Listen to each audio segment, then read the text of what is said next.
Hi guys. So it's already 6:46 in the morning and it's Saturday. So kaya tayo gumising ng maaga today kasi may mga task tayong gagawin.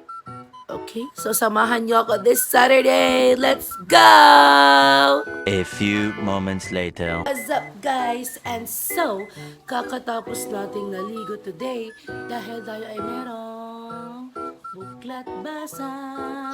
But before anything else, since it's 8:18 at 9 a.m. ang klase ng mga bata sa akin, tayo muna ay magkaklase. May kaklasihin lang muna tayo na isang subject sa aking summer class. And so, let's go.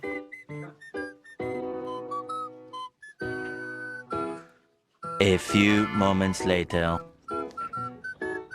Mag-isa na tayo na kasi Tantan. Hi!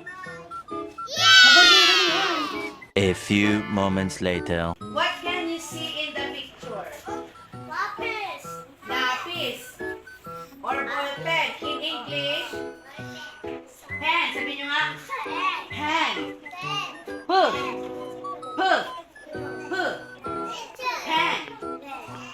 Oh. 2,000 years later.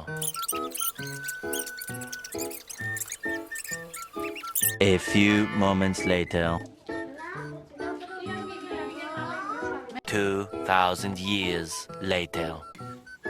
Good morning. So we have here a best practices, developing a repository of best practices in program planning, monitoring, and evaluation. So A few moments later.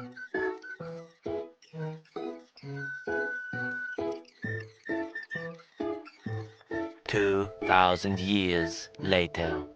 guys! So guys, tayo ngayon ay pauwi na sa Bugalyon. Ayun, natapos natin ang mga task natin. So, nagklase tayo sa ating pag-aaral. Charing.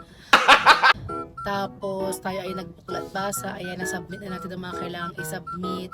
Kaya nga, ikaw alam kung magaling ang tsamba mo, malakas eh. And then, ayun na, pauwi na tayo kasi syempre, kailangan natin magpahinga dahil sa Lunes ay sasabak na naman tayo sa pagtuturo. Bola lang yan. Ayan. Yun lang, in-update ko lang naman kayo. Nakikita nyo ba yung nasa likod? Galing ka ba? Nung nakaraan, labahin yan. Ngayon, nalaban na siya, syempre. Paano masabi? Diba? Kaya, thank you.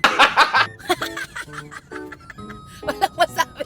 I'm with my husband. Ayan, ang aking pugitong asawa. What? So guys, I'll keep you updated sa mga susunod ko pang ganap sa buhay at kung gaano kabisi ang ating buong isang linggo. Ayan, magsasawa kayo sa kakasama sa akin sa vlog na ito. Maraming salamat at kayo mag-iingat, stay hydrated, God bless, and thank you so much sa ating 127 subscribers! Sa 127 na naniniwala na may patutunguhan ang vlog na ito, kapit lang tayo guys. Okay, so paabutin natin to ng 1K, kaya spread the good news. Kilala kong kaliskis mo, oy. I-spread nyo na yung good news and good vibes dahil ang dulot ng vlog na ito ay punong-puno ng kasiyahan, pagmamahal at informasyon na dito nyo lang matatagpuan kay Ate G. So guys, God bless and stay safe, stay hydrated. Goodbye! Thank you for watching. Please subscribe.